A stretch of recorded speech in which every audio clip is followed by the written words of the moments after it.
Coin du DP.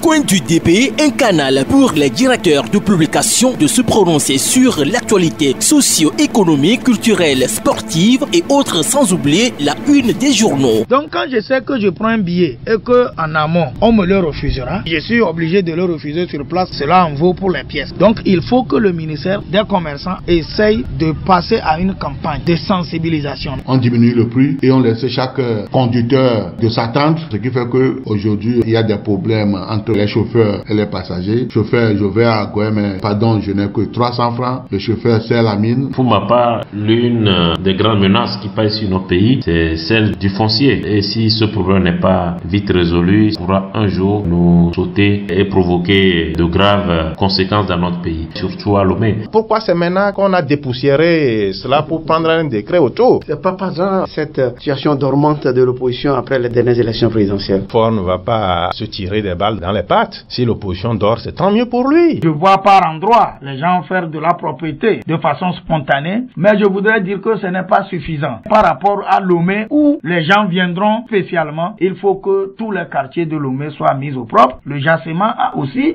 ce point. À voir de très près, on dirait que c'est contre la moralité. Cette opération de passe-passe où Blaise Compaoré devient ivoirien, après avoir dirigé pendant 25 ans. Voilà comment la politique ne cesse de nous présenter des facettes. Mais ici au Togo, c'est que nous avons 10% qui sont tout puissants, qui maintiennent une mafia pas possible et qui soumettent le peuple au joug.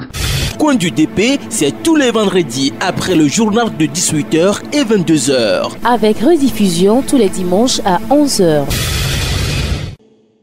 Eladj Chagnon Arimillon, patron du journal Nouvelle Opinion, bonjour. Bonjour Eugène, bonjour à toutes et à tous ceux qui nous écoutent en ce moment. Nouvelle Opinion, l'aide, ça tombait? Oui, j'ai eu l'aide, mais pas à ce que je pensais. J'avais pensé avoir le plafond, mais ce que j'ai eu, ça me satisfait. Et je crois que nous allons doubler d'ardeur et d'efforts pour que les années à venir, on puisse avoir le summum de cette aide-là. Oui, voilà. Je rappelle aux auditeurs que vous êtes également le président du Jassement, le réseau des journalistes qui ont relayé les activités par rapport au sommet sur la sécurité, sûreté, maritime et développement en Afrique. Où en sommes-nous aujourd'hui après ce sommet? Nous sommes en train d'élaborer beaucoup de choses pour notre pays, le Togo, et pour le continent africain. Vous savez, le Jassement, c'est un réseau thématique qui englobe non seulement des journalistes togolais, mais beaucoup plus d'autres pays d'Afrique. Nous sommes aujourd'hui à 26 pays et n'entendez pas que nous avions créé notre réseau pour seulement le sommet de Lomé. Le sommet est terminé, mais nous avons beaucoup de projets que nous sommes en train de chercher de gauche à droite, les petits moyens pour pouvoir lancer ces projets-là. Donc nous avons en vue une tournée sous-régionale qui va rassembler les journalistes de l'Afrique de l'Ouest pour continuer par étudier les langages et continuer par étudier tout ce qui concerne les mers et océans. Et après ce sommet que nous voudrons quand même dans quelques semaines, nous avons encore en vue une autre rencontre qui va rassembler cette fois-ci les journalistes de l'Afrique centrale. Et là, ce serait au Cameroun. Ce serait aussi l'occasion pour le Jassement de profiter pour continuer sa campagne de lobbying avec les points focaux de ces différents pays-là. Restons toujours avec nous, Eladj Chagnon Arimillon, patron du journal Nouvelle Opinion. Les journées portes ouvertes sur la presse togolaise du 15 au 17 prochain. Une manière à la presse togolaise de faire découvrir les astuces ou les contours de notre travail aux auditeurs, aux lecteurs, aux téléspectateurs. Réaction? Ouais, je crois qu'il faut saluer le CONAP qui, le premier, a initié ces journées portes ouvertes qui permettent aux populations togolaises de toucher du doigt les réalités que nous vivons dans notre profession. Cela leur permet aussi de voir l'historique de la presse au Togo et de vivre les premiers qui ont quand même posé les jalons de ce que nous faisons aujourd'hui. Et ça permet également d'approcher les militaires, les populations, les commerçants, les hommes d'affaires. Ça permet une ouverture pour nous-mêmes. Donc, je convie tous les Togolais de tous les corps de toutes les fonctions et de tout ce qu'il y a comme service dans ce pays, d'approcher les lieux pour essayer de prendre attache avec la presse, ce qui permettra à nous journalistes de pouvoir vivre décemment et de pouvoir faire notre travail avec beaucoup de vivacité, avec beaucoup d'attente auprès de nos populations. Les journées portes ouvertes sur la presse togolaise du 15 au 17 décembre prochain à la Blue Zone de Lomé, coin du DP. Numéro de ce jour, nous avons comme invité El Hadj Tchaniao Arimio, patron du journal Nouvelle Opinion, et vous pouvez la réécouter sur radio RCJ-coin du DP, donc c'est sur YouTube. Et l'invité du jour, El Hadj Tchaniao Arimio. Voilà, politique, et Yaya Jammeh dérouté. Ses ambitions ont été déroutées la dernière fois par la population gambienne, et ça doit donner leçon au Togo, au pouvoir en place et également à l'opposition. Oui, je crois qu'il faut d'abord commencer par saluer et féliciter d'abord le président Yaya Jammeh qui, au moment où les gens s'attendaient pour peu, a accepté le verdict des urnes et a pris son courage en main et a fait montre d'un fair play inattendu en téléphonant et en félicitant son adversaire qui venait quand même de mettre fin à plus de 20 ans de règne. Et je crois que quand vous parlez, vous faites une ouverture sur notre pays, le Togo, il faut dire que tous les pays du monde ont quand même une autonomie, une indépendance, mais tous les pays du monde ne sont pas les mêmes. Je voudrais dire que la Gambie reste la Gambie, et le Togo reste le Togo, avec ses réalités, même s'il y a des choses que les gens pensent ressembler à quelque chose d'approche, on ne peut pas comparer la politique gambienne à celle du Togo, parce que chacun de ces pays-là a une réalité que les populations sur place vivent et connaissent. Mais à quelques heures, disons à quelques minutes même de ces élections là-bas en Gambie, Yaya Jammeh croyait toujours être victorieux. Mais absolument. Si vous étiez à la place de Yaya Jammeh, si vous acceptez aller à un examen, c'est parce que quelque part vous avez fait vos calculs, vous avez révisé vos leçons, vous avez quand même une matière à donner. Et c'est ça qui vous donne le courage d'aller à cet examen-là. Et le résultat que tout candidat attend, c'est la réussite. Vous avez vu que lorsque l'opposition a mis au devant Barrow, celui-là, il avait un parti politique.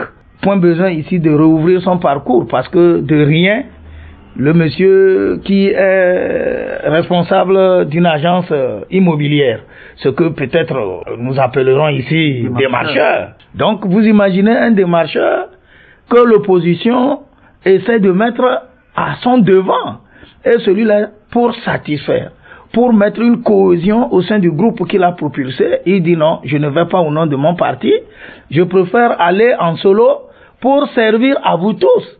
Parce que si je fais alliance avec un seul parti de l'opposition, les autres diront que ce serait au nom de ce parti que je suis venu. Donc je vais aller seul, mais sachant que vous tous, vous m'avez soulevé et que je n'attends pas l'échec.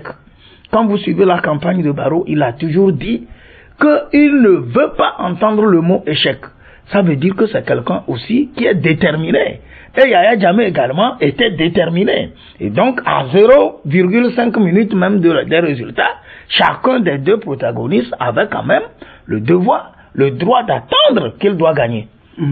Maintenant, est-ce qu'aujourd'hui l'opposition togolaise peut tirer des leçons de cette élection gambienne?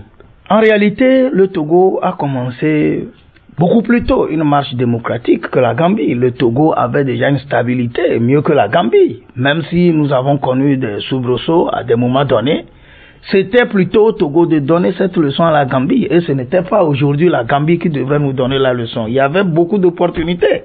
Est-ce que c'est aujourd'hui que, à l'arrivée des élections, on parle d'une candidature unique au Togo? Est-ce que c'est aujourd'hui que les Togolais essayent de se secouer, de se tirer dessus par rapport au tour de scrutin, par rapport au mode de scrutin et tout ce que nous avons ici? Est-ce que c'est aujourd'hui? Non. Mais je voudrais dire que l'opposition togolaise doit aussi pouvoir tirer une leçon de celle de la Gambie. Reste à savoir si, à l'approche des prochaines élections, l'opposition togolaise pourra, une fois en passant, accepter mettre la bonne personne. Je ne dis pas qu'il faut que ce soit forcément quelqu'un qui est à la tête d'un parti politique. Vous savez, tous les opposants, les leaders de l'opposition togolaise, il faut que nous ayons le courage de le dire, tous ont déjà donné assez aux Togolais. Et donc, quand vous voyez, je ne donne aucun nom. Quand, par exemple, en 2020, nous allons aller aux élections et que ce seraient les mêmes personnes qui voudraient quand même que l'opposition dans son ensemble s'entende pour les mettre à la tête, ça va être difficile. Mais je sais que si l'opposition togolaise veut aller à une alternance, veut aller à une élection pour gagner ou veut aller à une élection pour ressembler un peu à ce que nous avons vécu au niveau de la Gambie, elle peut chercher la bonne personne. La bonne personne, ce n'est pas forcément Fabre. La bonne personne, ce n'est pas Apevon. La bonne personne, ce n'est pas Jerry Tama. La bonne personne, ce n'est pas Agoibo. La bonne personne, ce n'est pas tout ce que vous connaissez. Mais la bonne personne peut être quelque part. Mais si on sait que cette personne fait l'assentiment, fait l'anonymat de l'unanimité autour de tous les Togolais, on peut aller chercher cette personne. Pourquoi pas moi, Tchaniao? Pourquoi pas toi? Si on sait que tu peux faire l'affaire et que ceux qui ont créé les partis peuvent avoir le courage de te propulser. Si on sait qu'on peut prendre un homme d'Anego, si on sait qu'on peut prendre un homme de Tchaoudjo, si on sait qu'on peut reprendre un homme de Dapaon de partout, qui soit accepté et qu'on aille sur le terrain dire aux populations, c'est celui-là nous avons choisi, faites avec lui, on peut arriver à ce point. Bon, maintenant, quand les gens vont rester dans leur histoire d'ego, moi je trouve toujours quoi l'opposition togolaise, les gens sont opposants pour marquer une profession. Quand on leur demande quelque part, à l'aéroport ou un peu partout fonction, ils mettent opposant. Donc ça veut dire que ces gens-là ne sont pas dans une logique, ils ne sont pas dans une démarcation, ils ne sont pas dans une vision qui les permette d'aller à une quelconque alternance. Donc on a créé des partis, vous voyez que quand ça ne va pas, les gens essayent d'en créer. Regardez ce que Apevon vient de créer, regardez ce que l'ANC avait créé, regardez ce que Djimoré a créé, regardez ce que tous ceux-là qui créent les partis, je crois que c'est des choses qui sont à l'image des fonds commerciaux, où je crée mon parti, c'est à moi. Et donc, peu importe l'aboutissement de ce que je vais faire avec ce parti, mais je l'ai créé quand il y a des dividendes, quand il y a des avantages qui sont liés à un parti politique, c'est moi qui dois les prendre. Donc, de l'extérieur, au niveau de la diaspora, comme à l'intérieur, avec les hommes d'affaires, les commerçants, je veux quand même prendre l'intérêt là à moi, et non le pouvoir forcément. Donc, quand c'est comme ça, vous allez voir que lorsque ça ne va pas, et que les gens ne trouvent pas des failles pour prendre cet argent, ils créent à eux-mêmes leur parti comme Apevon vient de le faire. Souvenez-vous que Apevon a dirigé le cas et que dans un petit regroupement, à une époque donnée, il était à la tête d'un regroupement et que pendant tout ce temps-là, nous sommes allés à une présidentielle où l'opposition a été suffisamment financée et que c'était Apevon qui a géré tout ça là au niveau du cas. Vous pensez que quelqu'un comme ça à qui on veut subitement arrêter tous ses intérêts, va aller croiser les droits? Voilà pourquoi il a créé son parti. Est-ce qu'aujourd'hui, quand vous regardez l'anderneau politique au niveau de l'opposition, est-ce que vous sentez que les gens s'organisent pour faire quelque chose? Moi, je ne le sens pas. Je sens que des gens se retrouvent. Parfois, on a envie de se faire entendre. On choisit d'aller à votre radio, on va à la TVT, on va à LCF, on gosille, on crie, on donne des discours alléchants, les populations se frottent les mains, mais à la fin, qu'est-ce que nous avons? Si on veut aller à une élection crédible dans notre opposition, il ne faut pas regarder la Gambie. Ce ne sont pas les tours de scrutin, ce ne sont pas les modes. Quand vous regardez la Gambie, c'est un scrutin à un tour. Mais ça n'a pas été impossible que les gens gagnent. Le mandat n'a pas été limité. Ça n'a pas été impossible que les gens gagnent. Donc, que les gens manifestent qu'ils donnent leur propre volonté et nous allons avancer. Parce que le Togo ne doit pas rester en train de tourner autour de ce qui n'existe pas. Quand on dit qu'il faut limiter les mandats pour faire l'alternance, c'est faux. Il y a des pays, regardez l'Allemagne aujourd'hui. Angela, elle est en train d'avancer à plusieurs années. Et donc, ça veut dire que quand on veut faire une alternance, ce n'est pas la limitation du mandat. Parce que c'est le terrain qui commande quand même celui qui doit diriger un pays. Et en Gambie, le terrain a commandé. Le terrain, c'est qui? qui? C'est la population, c'est vous et moi. C'est le travail que l'opposition fait. C'est le programme que les gens donnent. Et c'est ça qui marche. Ce n'est pas quand on capitule. On sait qu'on n'a rien à foutre sur le terrain. Qu'on a coupé, qu'on a tout rompu avec les populations et qu'on se retrouve incapable d'aller gagner par les unes. C'est en ce moment vous trouvez les gens qui vous disent bon voilà nous sommes là, il faut alterner, il faut limiter les mandats, sachant que c'est par ça et ça seul qu'ils peuvent voir une nouvelle figure venir. Non, il faut que les positions togolaises s'organisent, il faut qu'elles fassent tout. Bon, maintenant, par rapport au pouvoir togolais, le pouvoir togolais il est dans un rôle. Yaya Jammeh avait été dans un même rôle, puisque quand vous écoutez les commentaires des uns et des autres, il se dit qu'à Accra, ce fut Faure Gnassingbé et Yaya Jammeh qui avaient boudé la limitation des mandats. Aujourd'hui, si ça a été que au niveau de la Gambie, malgré que le mandat ne soit pas limité, quelqu'un a gagné. Ici, je voudrais dire que les gens peuvent s'atteler à travailler.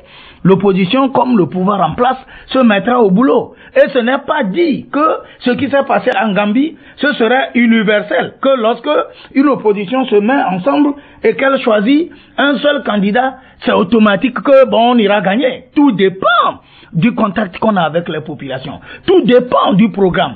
Tout dépend de ce que vous faites. Et quand vous trahissez la confiance d'un peuple, il n'est pas évident que lorsque vous revenez pour solliciter ce peuple, beaucoup de choses puissent marcher. Voilà, et toujours politique. Alors, à vous écouter, Eladj Tchaniao Arimio, donc avec ce comportement de l'opposition au Togo, on peut avoir une élection à 1000 tours, ça ne va pas marcher. Mais écoutez, nous avons déjà essayé une élection à 2 tours au Togo. Et là, les résultats sont là. Donc ce n'est pas une question de tour, c'est une question d'être unanime. Je connais des partis d'opposition où il y avait des gens qui étaient prêts à faire tomber tout, à faire chambouler tout, si c'est tel de l'opposition qui doit être le candidat. Si la victoire doit revenir à tel de l'opposition, on préfère que tout devienne stable. On préfère que l'adversaire en commun puisse passer. Donc, quand les égos ne seront pas résolus, on peut limiter le mandat. On peut mettre une élection à 5 tours. Je vous assure que les gens ne passeront pas. Il faut un travail de fond. Il faut un travail de sincérité, un travail de cœur. Et c'est en cela que je dis que il y a beaucoup de gens qui sont à la politique aujourd'hui et qui ont perdu leur fibre patriotique. Vous savez qu'il existe des opposants qui ont envie d'entendre que les enfants sont dans la rue. Quand les enfants sont dans la rue, il y en a qui jubilent. Ah voilà, tiens, nous avons trouvé quelque chose. Le pouvoir a des difficultés. Vous savez que quand rien ne marche au pays, il y en a qui sont contents. Et donc, quand il y a des trucs qui viennent à l'actif de notre pays, ils sont pas contents. Il y avait des diplomates qui sont venus ici dire que le Togo est en train de revenir, que le Togo est en train de se sentir bien. Mais ces diplomates, ils sont venus des pays occidentaux, des grandes puissances sur lesquelles l'opposition qui aujourd'hui se cherche, l'opposition qui se fraye la route pour aller à l'alternance, ont toujours compté. Elles ont toujours invité ces gens-là de venir pour voir ce qui se passe au Togo, de venir réguler les choses pour que le Togo avance vers la bonne démocratie. Mais quand on dit pour peu une vérité, les gens se tournent contre ces gens-là et disent qu'ils ne disent pas du vrai. Donc, les gens ont une fierté que leur pays soit le pays des ténèbres. Les gens ont une fierté que leur économie soit l'économie la plus à terre. J'ai suivi et été présent à une émission où tout fièrement, un de l'opposition était heureux d'annoncer aux populations togolaises que la dette intérieure du Togo était au seuil et que le Togo risque d'être un pays bientôt qui va être en faillite. Et ce qui n'est pas réel. Dans un pays où tout va bien, c'est plutôt les dettes qui font. Quand les gens vont en France, qu'ils essayent de faire la comparaison. Mais tout fièrement, les gens annoncent aux populations que leur pays sera en faillite. Comme si eux, ils ont un autre continent, ils ont une autre planète où ils vont aller rester. Mais je voudrais voir des Togolais. Je voudrais voir qu'ils soient du pouvoir ou de l'opposition unis. Je voudrais voir des Togolais unis quand on met le drapeau togolais. Je voudrais voir des Togolais qui pensent non seulement à aujourd'hui, non seulement à eux, mais beaucoup plus à demain et beaucoup plus à leur progéniture, beaucoup plus à ce que nous allons léguer. Tout ce que nous faisons aujourd'hui n'est qu'éphémère, parce que nous partirons. Quand tu regardes tous ceux qui ont la charge de ce pays, ils ont, quoi qu'on dise, déjà fait plus de la moitié de leur vie sur terre. Je ne suis pas Dieu, c'est lui qui donne la dureté de vie, mais je sais que chacun a déjà bouclé plus de la moitié, et qu'ils sont tous en descente. Et quand on est en train de descendre sur terre, il faut commencer par voir ce qu'on laisse derrière. Et c'est ça qui est important pour ce pays. Donc j'interpelle le chef de l'État togolais et l'opposition togolaise, puisque tout le monde chante qu'on veut aller aux réformes, qu'on veut aller à la décentralisation réelle, pour l'intérêt du Togo, qu'ils essayent de s'entendre. Parce qu'une nation, elle est faite d'institutions. Et chaque institution doit avoir force d'action. Quand vous retournez à la Constitution de 92 qui a été modifiée, elle a été modifiée par une institution de l'État à l'époque. Parce que cette institution avait de valeurs. Elle a eu des valeurs qui ont été léguées jusqu'à aujourd'hui. Parce que si elle n'avait pas existé, le Togo n'existerait pas jusqu'à aujourd'hui pour qu'on en parle. Donc il faut que le Togo soit un pays modèle. Il faut que le Togo soit un pays démocratique. Et en démocratie, il n'y a que les institutions qui ont la force.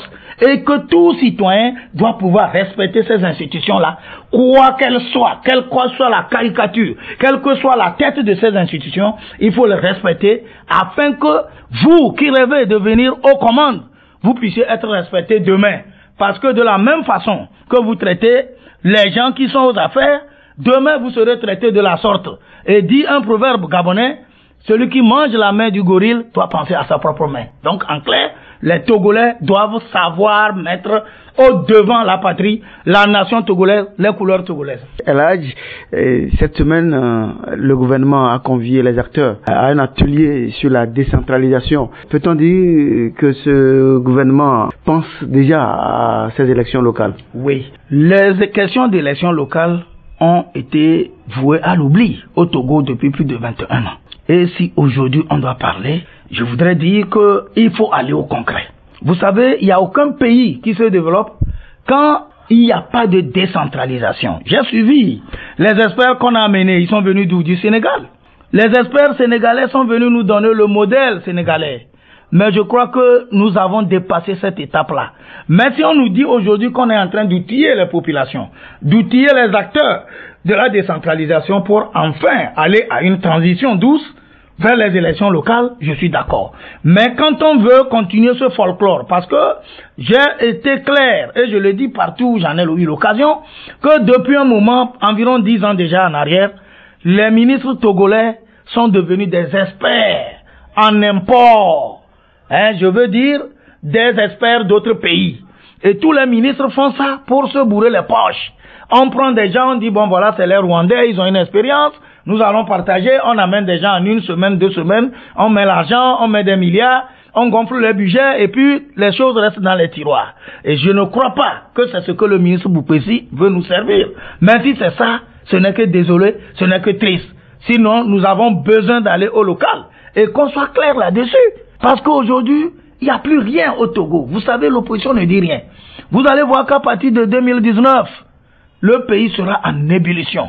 Vous allez voir par-ci les gens qui réclament qu'on aille aux réformes. Vous allez voir de ce côté les grèves qui vont se multiplier. Vous allez voir les regroupements de partis de l'opposition qui vont se créer. Comme quoi, pour dire, nous voulons l'alternance en 2020. Mais pourquoi pas aujourd'hui? En réalité, l'opposition, si elle est sereine, si elle est sérieuse, elle doit comprendre que ce n'est pas dans la multiplication des partis politiques qu'elle peut aller à l'essentiel. Elle doit comprendre que ce n'est pas en se retrouvant, en se cassant, en se retrouvant encore pour dire les mêmes choses de la même façon qu'elle peut aller à cette alternance-là. Mais elle doit savoir que tout se joue dès maintenant. Dès l'instant que je vous parle, je veux voir l'opposition faire les démarches dans tous les sens. Au niveau du chef de l'État, au niveau du gouvernement, au niveau de l'Assemblée. Mais au même moment, je me demande quelle opposition avons-nous. Quand les gens crient que le Togo va en faillite et qu'on leur augmente leur rentrée, leur salaire, et qu'on leur augmente la dotation de carburant et qu'ils prennent ça, et que des ministres, comme le ministre Nyofam, vient leur dire publiquement à une assemblée où tout le monde est présent, que voilà une route qui a été financée, voilà 10 milliards qu'un opérateur économique a pris pour s'équiper en engin, voilà nous allons aboutir, nous allons clôturer la route là à la fin de l'année. Et que jusqu'à aujourd'hui, ces mêmes députés de l'opposition ne disent rien. Nous allons où? Quand ça se passe comme ça, devant les élus du peuple, qui disent qu'ils veulent une nation modèle, qui disent qu'ils sont des démocrates, qu'ils veulent donner des leçons de démocratie à tout le monde, nous allons où? Est-ce que là, c'est Faure Gnassingbé qui reviendra interpeller? Il faut que les députés, qu'ils soient de l'opposition, qu'ils soient de l'UNIR, qu'ils sachent toujours, je reviens sur la fibre patriotique, que ces gens-là sachent que le Togo, avant tout, ce n'est pas parce que quelqu'un est ministre d'un pouvoir donné ou d'une majorité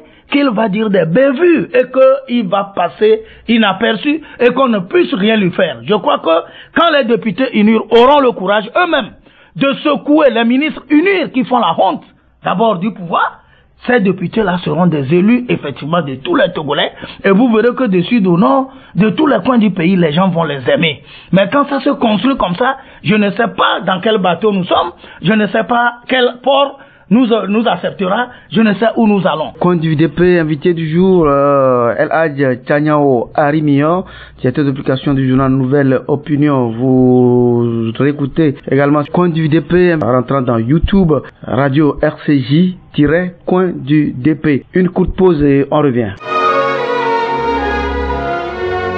Élèves, étudiants et fonctionnaires, profitez des avantages du numérique pour vous former à une technologie de pointe au métier du cinéma et de l'audiovisuel. Pour votre formation en production, réalisation, prise de vue, prise de son, montage, technique audiovisuelle en communication des entreprises, STK La Fabienne vous offre des infrastructures modernes, des salles de classe spacieuses pour des cours théoriques, des salles machines et du matériel de pointe pour les cours pratiques. La formation en BT, brevet de technicien audiovisuel, est ouverte aux élèves titulaires du BPC, élèves des classes de seconde, première et terminale, toutes séries confondues. Le BTS, brevet du technicien supérieur en cinéma et audiovisuel et en communication des entreprises, est ouvert aux bacheliers, toutes séries confondues, et aux étudiants. Troisième année de licence professionnelle en cinéma et audiovisuel est ouverte pour les titulaires du BTS au diplôme assimilé, et ceci en cours du soir. Vous voulez une formation bien faite et moins chère?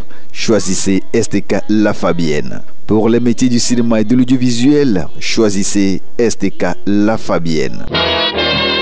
Renseignez-vous à l'STK La Fabienne à Agoualogopé, téléphone 97 69 59 80, 97 69 59 99 et le 97 69 59 81. Zephyr et Togocel présentent pour la 13e fois consécutive les All Music Awards. All Music Awards. Venez nombreux, chers amoureux du 228. Acclamez vos illustres artistes au cours de la grande soirée 100% musique et danse dans la somptueuse salle du Palais des Congrès de Lomé. Ce 23 décembre 2016 à partir de 19h. 19h. Les belles étoiles vibreront toute la soirée pour témoigner une récompense unique aux artistes de chez nous. All Music Award 2016 prime cette année 16 lauréats dans 16 catégories retenues pour la circonstance. All Music Award. 5 prix spéciaux iront aux promoteurs culturels qui s'investissent davantage pour la rehausse de la musique 228 ainsi qu'aux vieilles gloires de la musique togolaise. Chers habitués, adorateurs et connaisseurs de la musique togolaise, venons et célébrons dans la plus grande allégresse la nuit la plus prisée de la chanson togolaise pour faire honneur à nos vaillants artistes. Passe 1000 francs, 2000 francs, réservation 5000 au 93 02 24 24 ou au 90 15 27 91.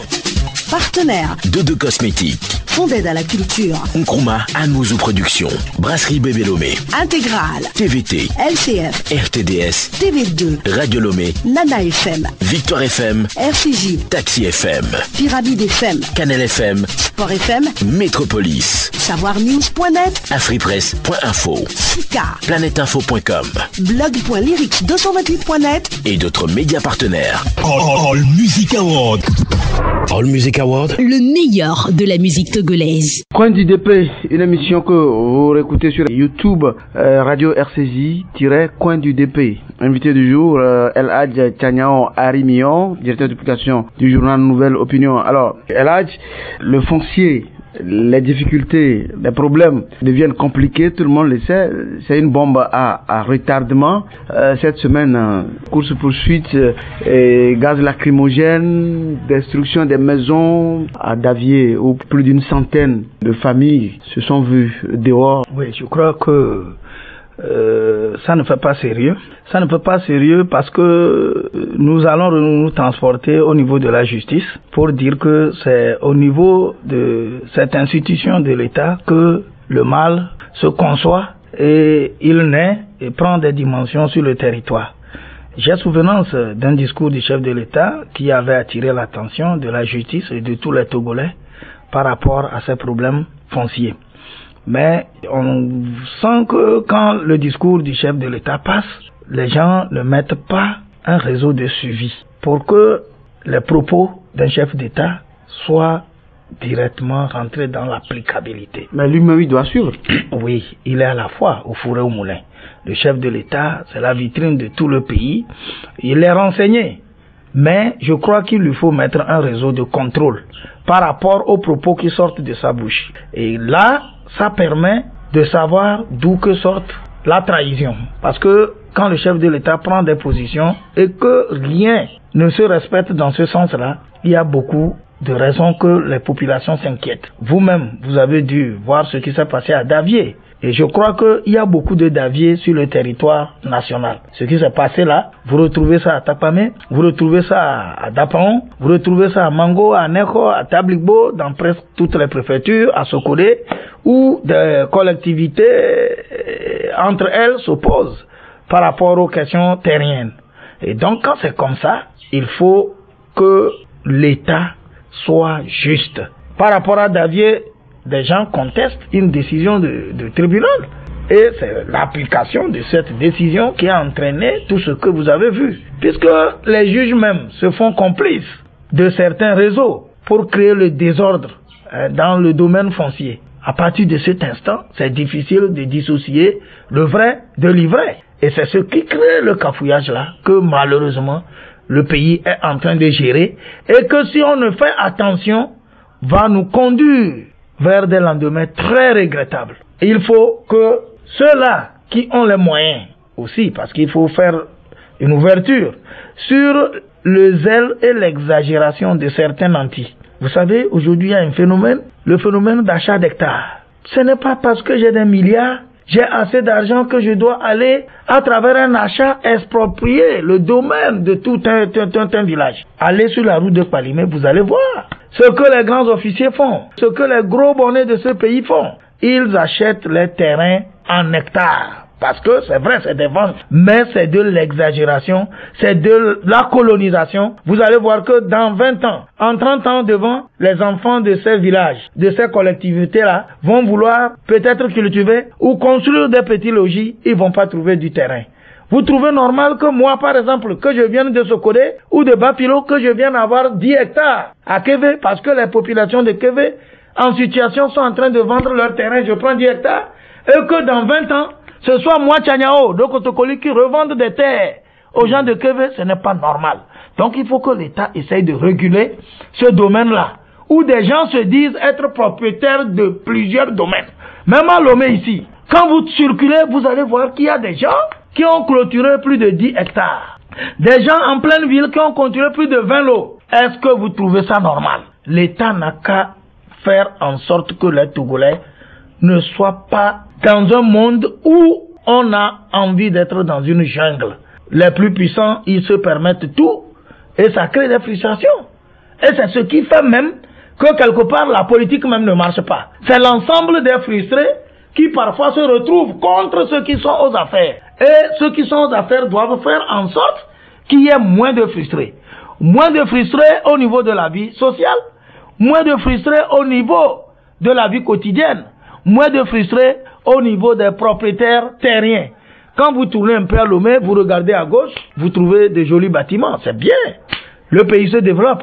Mais quand il se révèle que ces bâtiments sont à ce petit groupe, aux mêmes personnes, et dans tous les quartiers, et presque aussi dans toutes les villes, vous êtes en face d'un pays qui n'avance pas, vous êtes en face d'un pays qui crée la désolation, et vous êtes en passe de l'explosion. Eladj, le gouvernement attend quoi aujourd'hui pour dépoussiérer cette loi qui doit limiter les propriétés foncières? C'est-à-dire qu'un individu, un citoyen ne doit pas être propriétaire de, par exemple, 80 lots, 100 lots. Bon, on attend quoi pour dépoussiérer Je vous retourne la question pour dire que ceux qui nous écoutent doivent se poser des questions. Il y a eu des situations où les gens étaient pris en flagrant délit. J'ai donné l'exemple du ministre Nyonfam. Il continue par être ministre. Il continue par être présent aux côtés du chef de l'État. Il doit être répugnant pour le président de la République parce qu'il salit sa politique. La semaine dernière, j'étais à Tchamba, où Fort est allé piocher pour 68,2 km de piste rurale.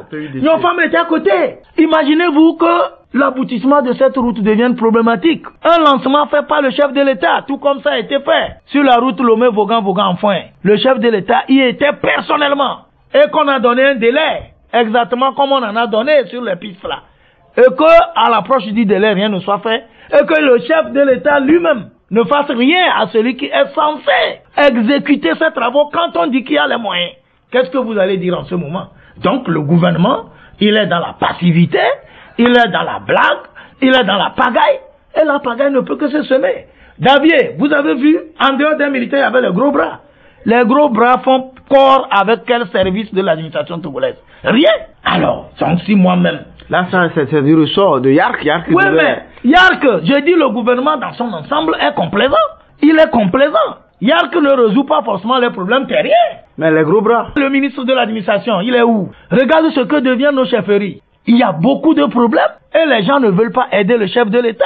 Que ces gens-là se mobilisent et que chacun joue son rôle. Le ministre Yarka avait dit que les gros bras ne doivent pas intervenir. Chaque année, on passe au recrutement. Que ce soit de la police, que ce soit de la gendarmerie, que ce soit des militaires. Ça aboutit finalement à quoi?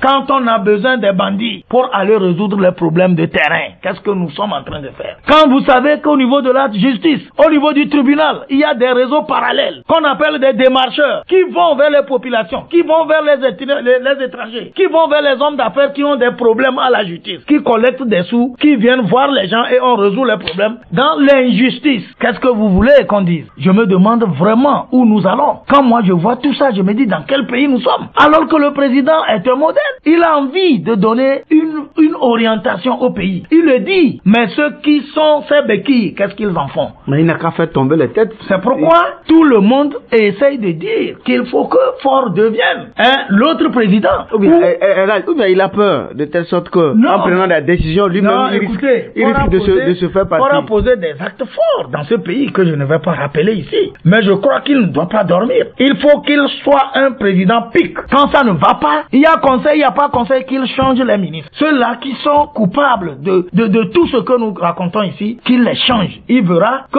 sa quote-part de popularité va monter. Il y a des gens que si Fort sort de ces sillages, il verra ce que les populations togolaises diront de lui. Et moi, je lui souhaite beaucoup de courage et je demande à ce qu'il prenne cette hauteur-là et qu'il puisse mettre chacun à sa place quand ça va et quand ça ne va pas. Tchaniao Arimio, patron du journal Nouvelle Opinion, je crois, nous tendons vers la fin donc de cette entrevue, mais 2 points à voir. D'abord, avant de se quitter, une énième fois, les enseignants ont été en grève cette semaine et les élèves dans certains quartiers, pour appuyer ces enseignants, ont battu des pavés, ils ont regagné les routes. Ça doit être très dangereux vu son risque de revivre le cas de Dapao Mango là.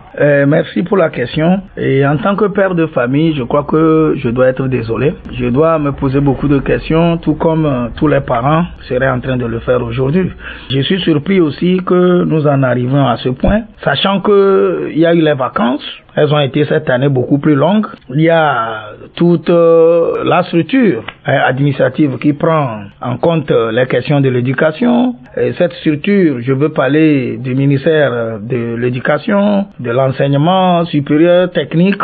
Tous ces ministres étaient là, ils savent quand même ce qui était attendu au niveau du corps enseignant. Le corps enseignant a fait aussi remarquer ces grandes positions. Bien avant même la fin de l'année, j'ai été surpris que l'année passée, tous se sont donnés pour nous sauver l'éducation. Et cette année, je ne sais pas pourquoi ils n'ont pas pris les choses à temps pour pouvoir régler l'essentiel et nous donner une année paisible. Mais ce que j'ai vécu personnellement hier m'amène à dire que le phénomène devient beaucoup plus inquiétant et qu'il faille que le gouvernement, puisque c'est lui, essaye d'écouter les enseignants et de leur parler un langage franc. Langage franc pour leur dire, si vous réclamez 200, nous pouvons vous donner 50 francs et les 100 francs restants, on peut vous donner 100 francs, mais les 100 francs restants, compte tenu de temps, nous ne pourrons pas. Si les enseignants veulent en avoir trop, le pays est à nous tous.